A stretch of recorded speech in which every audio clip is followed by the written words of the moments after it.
Ang mga items na ito ay order nila ni sir na taga Puerto Princesa, Palawan. Itong meteorite ring na stainless steel size 8 na may kasamang special na formula of spirit angels na panlagay niya sa wallet. Papalaminate niya yan. Pwede niyang gawing kwintas o ilagay sa wallet. Ito yung singsing na dati kong ginagamit. Dahil gusto ni sir ay siya na muna ang gagamit.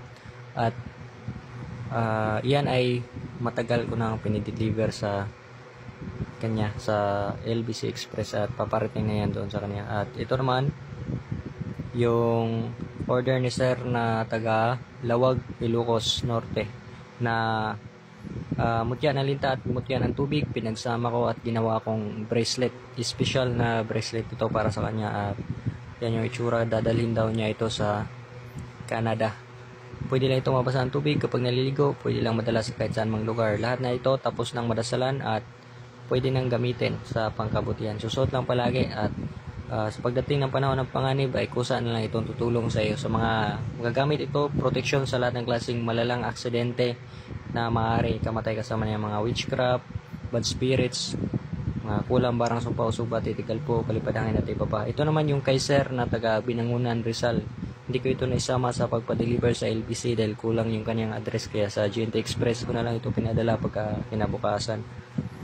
At ito order din ni sir Tagalawag, Ilocos Norte na pang-anklet, special na pang-anklet din ito na 10 elements na pang-anklet. So ginawa ko yan para sa kanyang anklet, sa kanyang binti, at pinasukat ko kung ilang inch yung kanyang binti. So ganito yung itsura, may adjust yan para magkasya sa kanyang binti at pumasok sa kanyang binti. At ito naman gumamila silis na pambinti rin. So iingatan lang yan, lagay yan sa binti niya. Tapos sinamahan ko rin ng itim na isa para pang binti. So ito nilagay ko dito sa box, tapos nilagay ko sa ibabaw ng bubble wrap para hindi siya umalog-alog pagka deliver. So dito sa LBC yan sa lugar namin. So ito na yung itsura niya, yung nilagay ko sa box.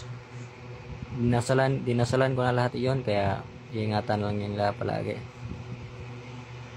So ito naman yung kanilang parcels. So makakarating na ito sa kanila sa mga ilang araw. Pinarush ko kasi ito, so sana makarating na ito ng mabilis sa kanila.